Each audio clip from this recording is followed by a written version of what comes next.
আজকে আমরা ঢাকা বিশ্ববিদ্যালয়ের যে নারী শিক্ষার্থীরা আছি, একই সাথে সারা ঢাকা শহর থেকে অন্যান্য নারীরা শিক্ষার্থীরা আমাদের সাথে যুক্ত হয়েছেন। আমাদের ঢাকা বিশ্ববিদ্যালয়ে যে পুরুষ শিক্ষার্থীরা আছেন, ছেলেদের হল থেকে মিছিল এসেছে। আমরা শিক্ষার্থীদেরকে অসংখ্য অসংখ্য ধন্যবাদ জানাই যে আজকে আপনারা এই মশাল মিছিলে সবাই একাত্ম হয়ে আপনারা ধর্ষণের বিচার দাবি করেছেন। আজকে আমাদের পক্ষ থেকে 5 দফা দাবি আমরা ঠিক করেছি।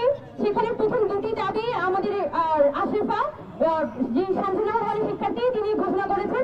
বাকি 3টি দাবি আমি এখানে বলছি। প্রথম 2টির মধ্যে আমরা বিশেষ করে এখানে বিশেষ ট্রাইব্যুনালের কথা বলেছি এবং বিশেষ ট্রাইব্যুনাল গঠনের জন্য 72 ঘন্টার আলটিমেটাম দিয়েছি। এবং পরবর্তী 3টি দাবি, নারী ও শিশু নিরাপত্তার প্রশ্নে স্বরাষ্ট্র উপদেষ্টা, আইন উপদেষ্টা, নারী ও শিশু বিষয়ক উপদেষ্টার ব্যর্থতার দায় স্বীকার করে জবাবদিহি করতে হবে। তারপর 4 নম্বর দাবি, সকল শিক্ষা প্রতিষ্ঠান ও কর্মক্ষেত্রে নারী ও শিশু নিপীড়ন বিরোধী সেল গঠন এবং সেলের কার্যকারিতা নিশ্চিত করতে হবে। সারা দেশে যৌন নিপীড়নের বিরুদ্ধে কঠোর পদক্ষেপ গ্রহণ করতে হবে। আমাদের 5 নম্বর দাবি, ধর্ষণ, যৌন নিপীড়ন ও সামাজিক যোগাযোগ মাধ্যমে সাইবার বুলিং সংক্রান্ত আইনের সংশোধন করে অপরাধের স্পষ্ট এবং যথাযথ সংজ্ঞায়ন করতে হবে। আমরা জানি যে এখনো পর্যন্ত বাংলাদেশে যে বিদ্যমান আইনগুলো আছে, সে আইনে আপনি ধর্ষণ বলেন, যৌন নিপীড়ন বলেন, হেনস্থা বলেন, প্রতারণা বলেন, সবকিছুকে কিন্তু নির্দিষ্ট কিছু আইনের মধ্যে এখতিয়ারভুক্ত করতে হয়। যার কারণে আমাদের যে আইনগুলো থাকে, আমাদের যে মামলাগুলো থাকে, মামলার গ্রাউন্ড দুর্বল হয়ে যায় এবং বছরের পর বছর মামলা ঝুলে থাকে এবং আসামি জামিন নিয়ে বের হয়ে যায় এবং যখন শেষ পর্যন্ত মামলার রায় হয় তখন দেখা যায় আসামি মাত্র 2 বছর বা 4 বছরের জেলখানার সাজা হয়েছে।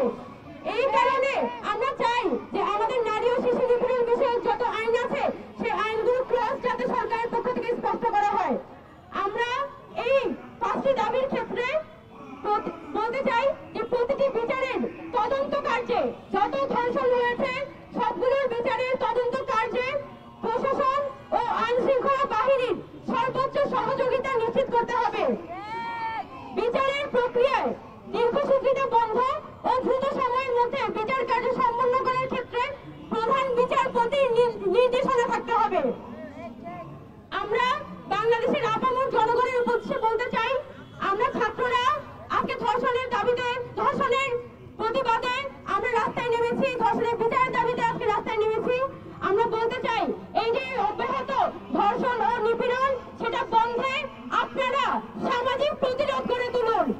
সামাজিক প্রতিরোধ গড়ে না তুললে এই ধর্ষকরা নানানভাবে সমাজের মধ্যে পুনঃপ্রতিষ্ঠা হবে। আর আমরা বলতে চাই যে জনগণের উদ্দেশ্যে বলতে চাই, আপনারা অপরাধীদের আইনের হাতে সোপর্দ করুন এবং তাদেরকে সামাজিকভাবে বয়কট করুন। অপরাধী যদি আপনাদের আত্মীয় স্বজন হয়, তাদেরকে আপনারা বয়কট করুন। অপরাধীকে যদি আপনার পাশের বাসায় থাকে, তাদেরকে আপনারা আইনের হাতে তুলে দিন। কারণ আমরা চাই যে প্রত্যেকটা ধর্ষণের বিচার হোক এবং বাংলাদেশে আমরাও চাইলে বলতে পারি, আমরা কিন্তু এখানে চাইলে বলতে পারি যে ধর্ষকটা মার পারে লাইনে আমরা যাইতে পারি, কিন্তু আমরা যদি দীর্ঘমেয়াদী সমাধান চাই তাইলে আমাদের আইনের সমস্যার সমাধান করতে হবে, আমাদের আইনগুলো সংশোধন করতে হবে। আমাদের পুলিশ স্টেশনে একটা মেয়ে যখন কমপ্লেন রেজিস্টার করতে চায়, কোন যৌন নিপীড়নের কমপ্লেন রেজিস্টার করতে চায়, ধর্ষণের কমপ্লেন রেজিস্টার করতে চায়, যে পরিমাণ হ্যারাসমেন্টের শিকার হতে হয়, সেই কারণেই দেখা যায় আমাদের 1/3 ধর্ষণের কমপ্লেন কখন রেজিস্টারই হয় না। তাই আমাদের বাংলাদেশের সার্বিক পরিবেশটাই একজন নারীর জন্য উপযোগী করতে তুলতে হবে। গত কিছুদিন আগে আমাদের ঢাকা বিশ্ববিদ্যালয়ের একজন শিক্ষার্থীকে এই রাজু ভাস্কর্যের সামনে হেনস্থা করা হয়েছিল।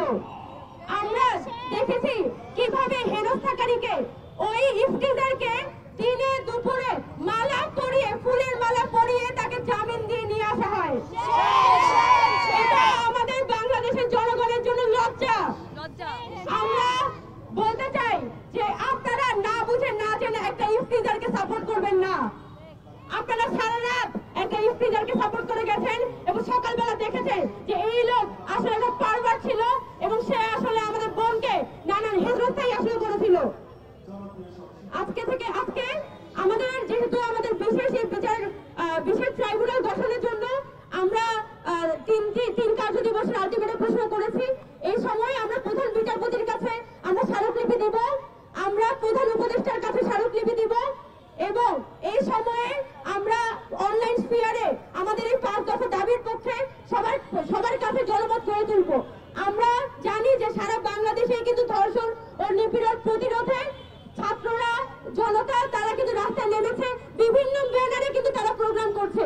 আমরা ঢাকা বিশ্ববিদ্যালয়ের শিক্ষার্থীরা এই ধর্ষণ বিরোধী মঞ্চ ব্যানার প্রোগ্রাম ডাক দিয়েছি, কিন্তু সারা বাংলাদেশে যত ধর্ষণের বিরুদ্ধে প্রতিবাদ চলছে আমরা তার সাথে সংহতি জানাই এবং আমরা বলতে চাই যে আগামী 3 দিনের মধ্যে যদি এই বিশেষ ট্রাইব্যুনাল গঠন না হয় তাহলে আমরা আমাদের 5 দফা দাবি নিয়ে আবার পুনরায় মাঠে আসবো।